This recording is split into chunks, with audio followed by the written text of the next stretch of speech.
we'll take you to Parliament, where the leader of the NPP Caucus in Parliament is addressing the media. There's a constitutional opinion on those 4 individuals, and that what he did amounted to an opinion that he expressed on the statement by Honorable Kesil Atufosin. At the said pre-sitting meeting, I, on behalf of my colleagues, the majority, inquired from Mr. Speaker whether our friends who were seated to his right would be allowed by him to sit there, because that was not their rightful place, in view of his own admission that he had not proclaimed them as such nor declared them as such. Speaker responded that indeed sitting arrangement of Parliament was a responsibility of the clerk to Parliament. This took me to the next step of inquiring from the clerk whether he allowed the NDC minority to sit on our seats.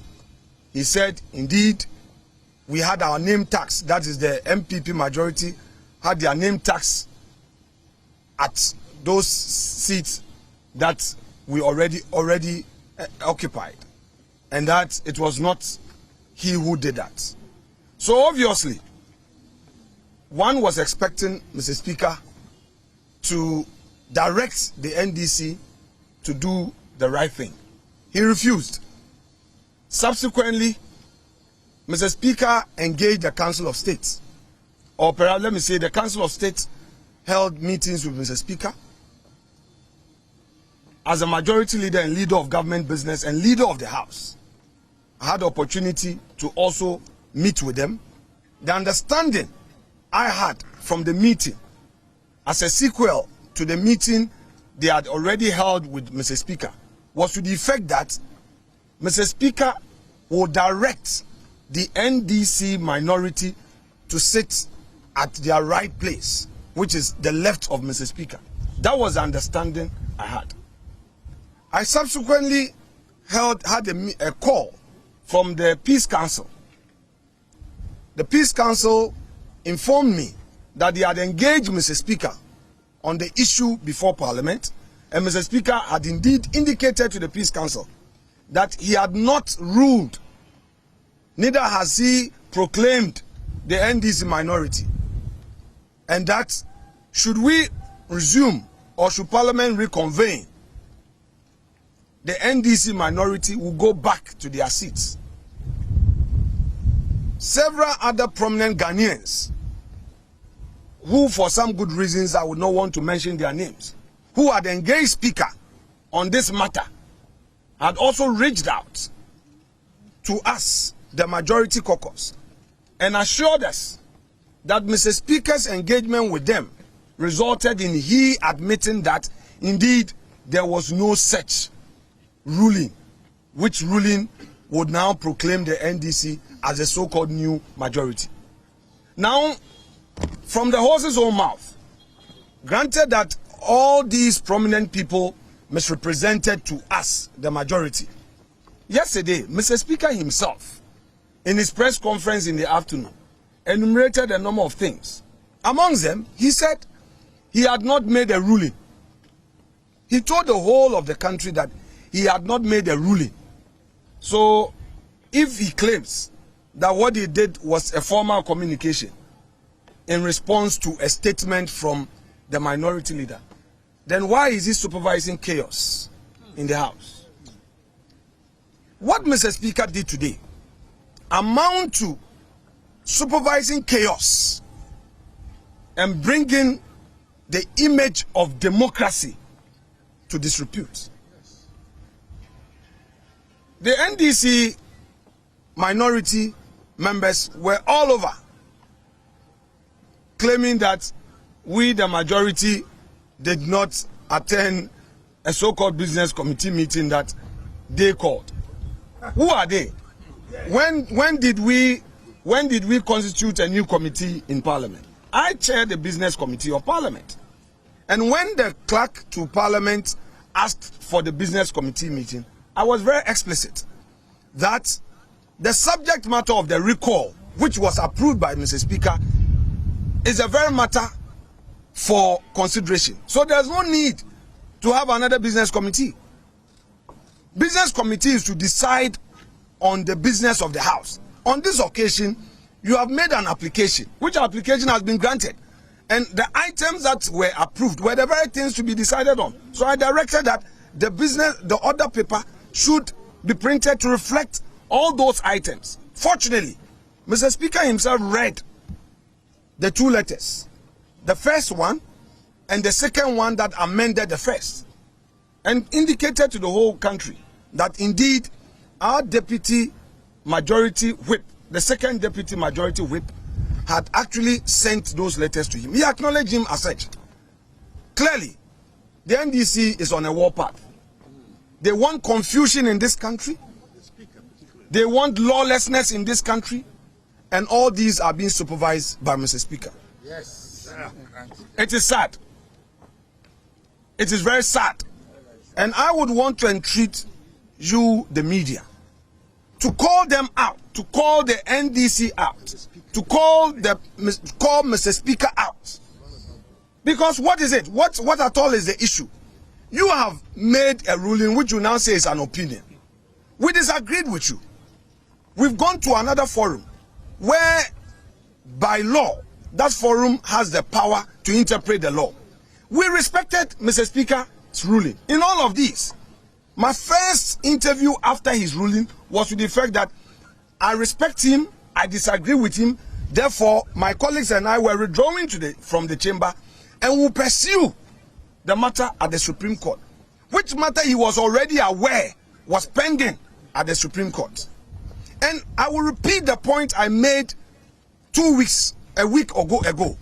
Mr. Speaker had assured me in the presence of the second deputy speaker, Honorable Amakwesiama, in his office, that in view of the pendency of the suit, although the NDC had filed that petition, which petition was mounted by Harun Idrisu, he would hear them, but will wait and abide the decision of the court.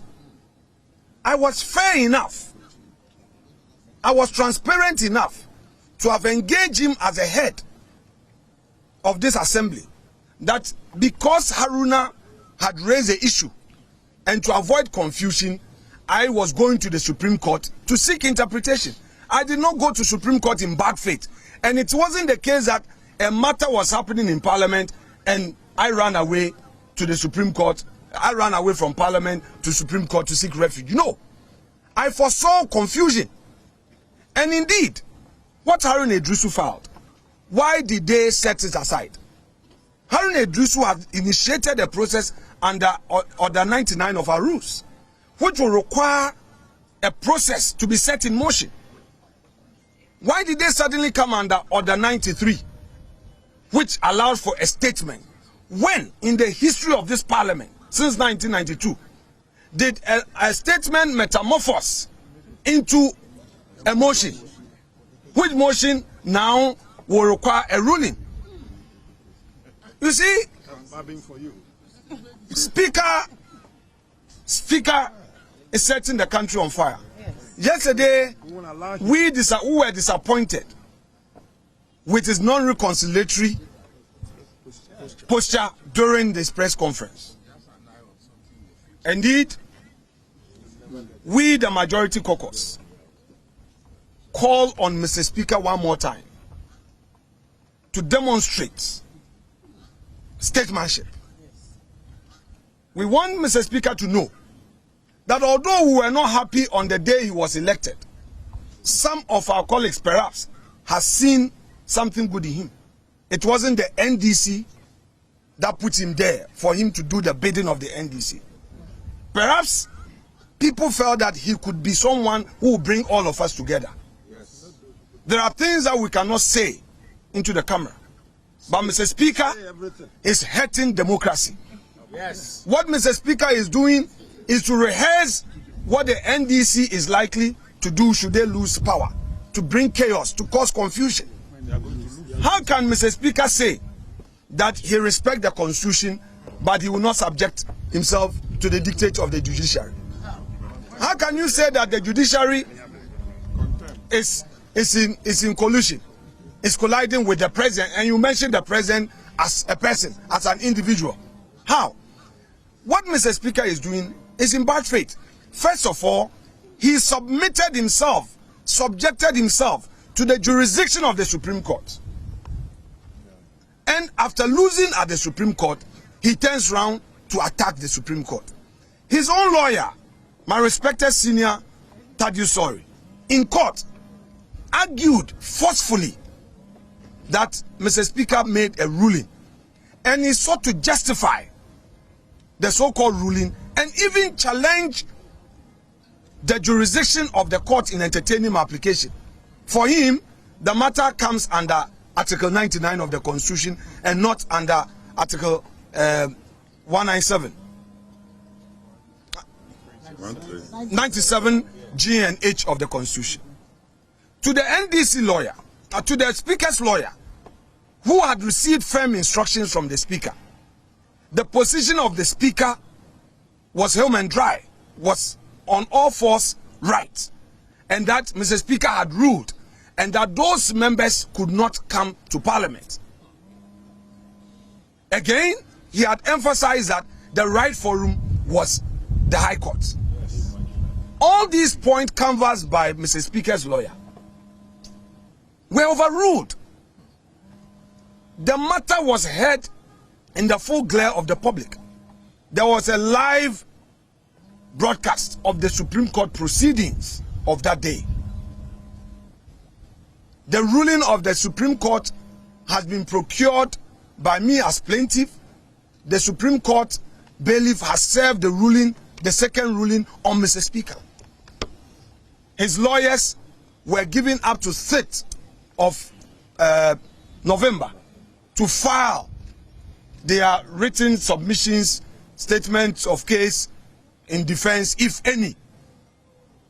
So what are all these, perhaps I call it ex cathedra statement of Speaker, creating an impression as though those statements he's making are an authority on their own. It cannot be. A true Democrat will respect the rule of law. Yes. And that is why we decided to respect him. You know, ladies and gentlemen of the press, NPP, our tradition is to respect rule of law. Yes. It's out of deference to Mr. Speaker. That is why we did not enter the chamber. That we should share in that chaos theater with them. Never. We won't do that. We will not. MPP will not. We will not. Therefore, don't be swayed by their lies and their propaganda. The chaos they started is what they want to end. We will not allow that.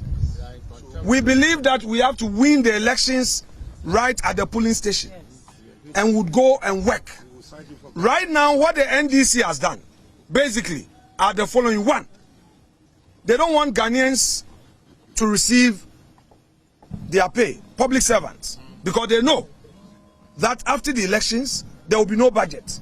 And to be able to pay Ghanaian workers, there will be the need for parliamentary approval of the budget first quarter. That would be on account, appropriation on account. That's it's a constitutional requirement.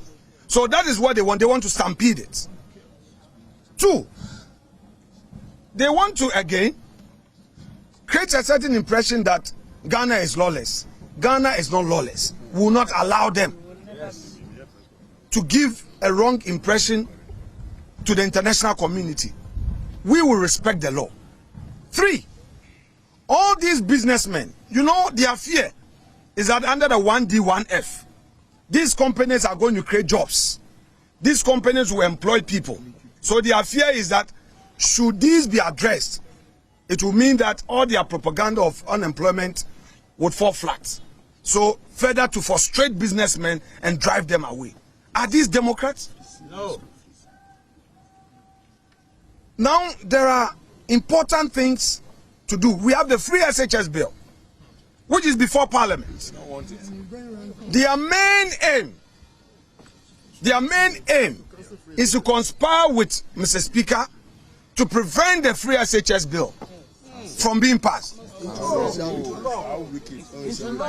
And in an unlikely situation where they see the light of day in the election, cancel it. That, oh, after all, there's no law backing it. Their main target is the free SHS bill. That is why there was a pre-announcement of its laying in Parliament, and you remember how they fought against it. So it's an opportunity for them to, as it were, prevent the free SHS bill from being passed. And if they succeed in doing that, to them, in their wishful minds, in their wishful thinking, parents will get upset and then say that after all, the free SHS was not working. The free SHS has benefited many Ghanaians, in spite of the challenges. We know as a country, the reforms that have been made by two ministers, Dr. Matthew Opoku Prempeh and Dr. Yao Educhum. These two gentlemen who were assigned to superintend over the education ministry have done so well. And the outcome of their works is known to all Ghanaians. This is what the NDC want to set back. Thank you very much indeed. I would want... Okay. Now, they also made some noise in the chamber. They also made, they double talk. They double talk. They do double speaking, double talking. Whenever a person lies, he fails to even be inconsistent. In the chamber, where they rushed to go and sit. And again, the clerk this morning, we pre-inspected the chamber. The clerk diligently arranged our name tags at where they were. They came and they physically removed them. And that is where, with the greatest respect and in all humility and no modesty, my dear friends in the media, help us to shape opinion in the right way. Get the message across properly. Get the message across. They came in there and unlawfully removed our name tags, pulled their chairs to our place and sat on our seats. And Speaker, the cameras, I was watching in my office, and I'm sure you guys are set up. You set your cameras up proud to Mr. Speaker's arrival. You saw what happened. Let the Ghanaian people know. Now they said our members were not present. They claim that those, if indeed the Supreme Court had ruled, why were those members who were affected not in the chamber? Because Mr. Speaker has said nothing about them. This is what Kwame Agboja, making that point. Honorable Kwame Agboja said the members have had a favorable ruling from the Supreme Court, so they should have come. Really, if the Supreme Court ruling is being respected by them, why did they move to the right of Mr. Speaker? My respected colleague Cynthia Morrison is here. I said it in my plaint in court that she remains a member of our caucus, and she's here with us as a majority caucus. Nothing short of that. So I would want you to take note. Now, we look forward to engaging Mr. Speaker in the next few hours and days. We pray that he does the needful. If he doesn't do the needful, we will continue to rely on the law to get the right things done. The partisan politics that they are festing on us in the chamber must cease, must end. Parliament is a chamber for decent people. Parliament is a chamber for tolerant Democrats. Parliament is a chamber for people who want nation building without taking advantage of situations to score cheap political points. We will yield to these high values and high tenets of democracy. Thank you very much. No questions. Okay. No. Okay, we'll allow some few questions. Okay. Majority leader. Yes. Majority leader, two things. First, Who is going to do the tree for us? there are those who have said that by the conduct of Mr. Speaker, he has gone against the ruling of the Supreme Court, and by his refusal or failure to actually ask the NDC MPs to go back to their minority side, he might be in contempt. Is that's the view you share? Yes. And then lastly, there are those who said that if he's in contempt, that would mean that he has breached his oath of office, and you may even initial process to impeach him. Well, let's engage him. He's right on both. Let's engage him. Get him to appreciate. Let's get him to appreciate the consequences of not obeying the Supreme Court decision, and let us also pray that civil society and Ghanaians in general will prevail upon the NDC lawless minority to know that decency is the rule of the game. Thank you very much.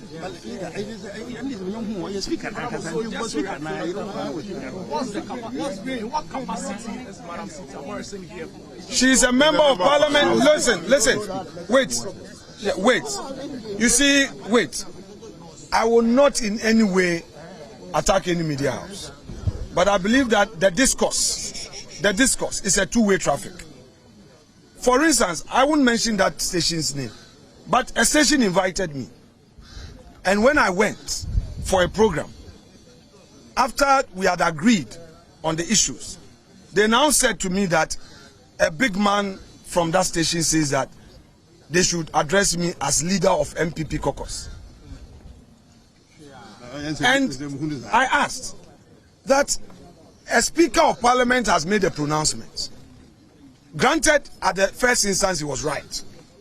A Superior Court has overruled him. So the status quo has been restored. Further, the Speaker has challenged the first decision of the court. All right? And that has been adjudicated upon. And it has been determined. So two rulings have come out after his ruling, which he calls an opinion. Is there an issue of who is in majority and minority? You, the media, I want to ask you. So I would plead with you, no matter how you feel, let us all help with the law. We all know in the US, in the US, I'm referring the media to something that happened in the US. We all know that CNN leans towards the Democrats. If you watch CNN carefully, you will know that CNN leans towards the Democrats and Fox leans towards the Republicans. But as soon as Trump was elected, CNN put all their biases aside and went straight. In fact, they were among the first news, let me finish, to have projected Trump's victory in spite of all their disagreement with Trump's views or political views. You get my point? And I would want to urge on you, the media, to do same. You may not be in support of MPP. I agree. Yenina ya dream to me ya baako. Yenina media yen to me can say media bi antro dia eye MPP for there. But se court kasa. Me pe situation a media betro say eye Afenyo Markin, leader of NPP group. Afenyo Markin ni MPP for eye majority. And that is the law. Mumbua Speaker of Fuma Monka. Yes, we are Fuma Monka. Na Ghana baako pena ewo.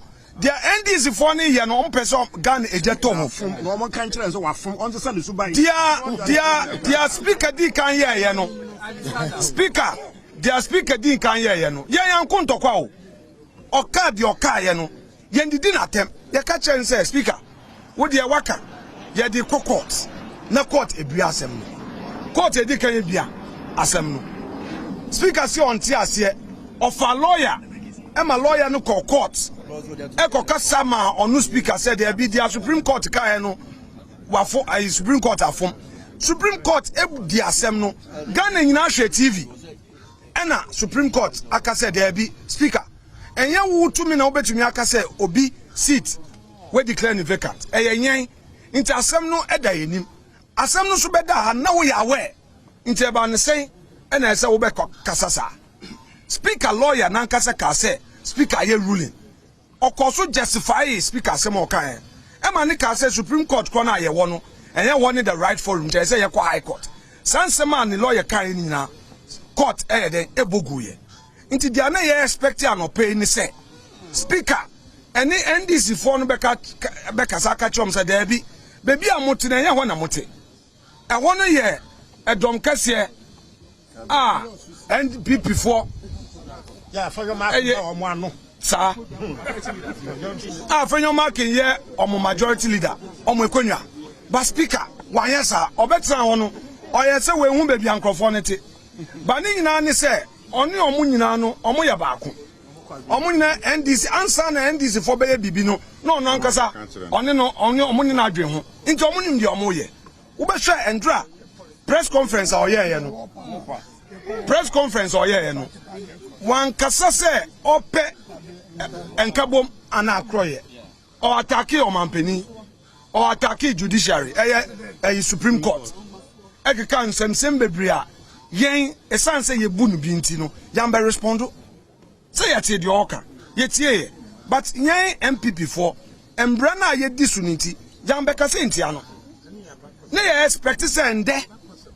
or the court assembly ye adwuma and then put there obi ono ane lawyer akọ court no wan ka court ho asem kra wan ka se wa court ama wedi nkuguo ani nti no and then you anum nyina wa ha dia ye be se ye ka ne se ye be di mbra so ye ntumrika ene ne omo nkoko ntokwa NDC for there omo bibia ye ntokwa omo bibia ye ntokwa omo bibia ne ntokwa so omo di enyoma be say wo Ghana na Ghana aya basabasa ye de ye dwen o man no ye ma bibi sense ye da mo ase Charlie, your answer. Wait. Member of Parliament, are you still contesting as an independent? Hey, I hear some question. Of course, I'm still a member of Parliament, the ticket of MPP. Thank you. I know what question is. What answer? Okay, thank you. With that. Okay, thank you very much. Thank you. The contempt, no. Yeah. No, the contempt will come, and the impeachment will come after the contempt. Who impeach him? That one. Yes.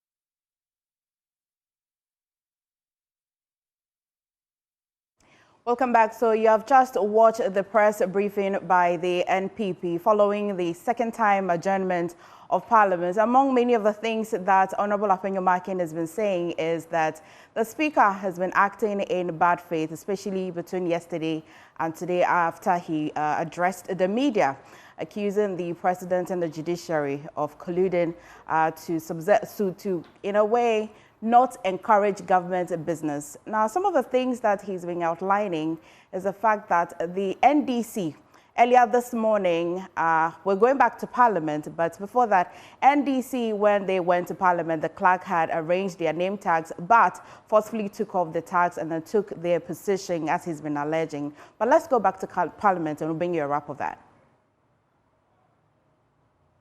He's not a member of Parliament. He presides over Parliament. We, the members of Parliament, determine the business of Parliament. So we'll recall Parliament again. I'm saying that we'll recall Parliament. We'll recall Parliament. We'll recall Parliament. This Parliament expires on the 6th of January 2025. So we have time. The press conference has just ended. Honorable KT, I'm on briefly on Joy News. Honorable, small one. You have been trying to get your leader to say something about maybe contempt or impeachment. Yes. The leader has shied away from saying that. Well, he hasn't shied away. He made a pronouncement on it. We would cite him for contempt. Listen, I don't know how else he would understand this. He has to. It's about time he understood that he also operates under the purview of the Constitution. And the rules are clear. At his level, you respect the ruling of the Supreme Court or you risk contempt proceedings. We're going to do it. The Speaker of Parliament will be cited for contempt. I mean, you think the framers of the Constitution were joking? Yeah, the framers of the Constitution, they weren't joking. They know what. Right. Thank you. So, they're live.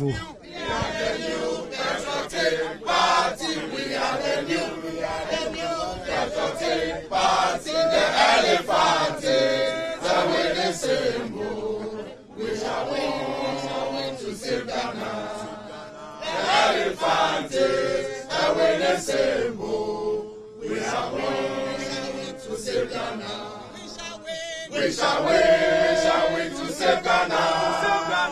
We shall win to save Ghana. The elephant is the winning symbol. We shall win to save Ghana. So you.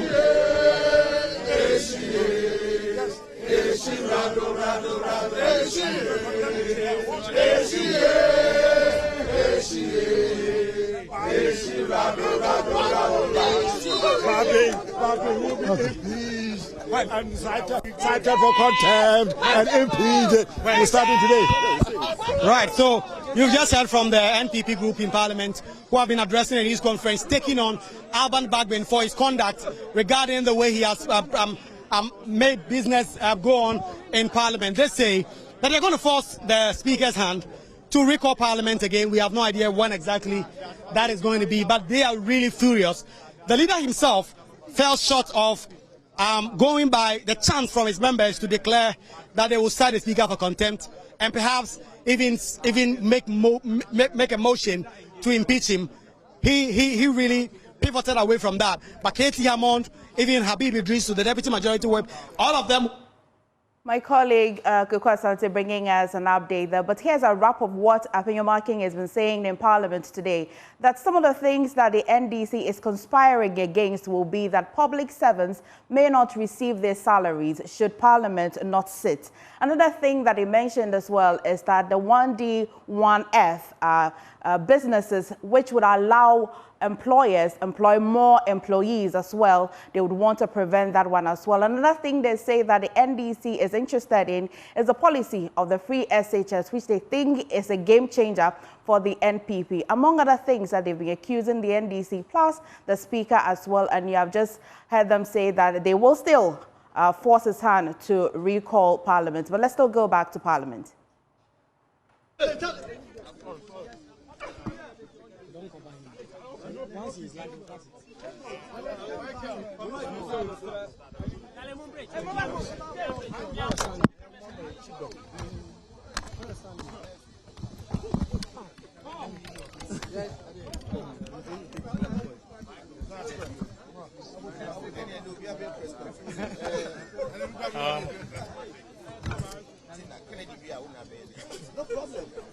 Yeah.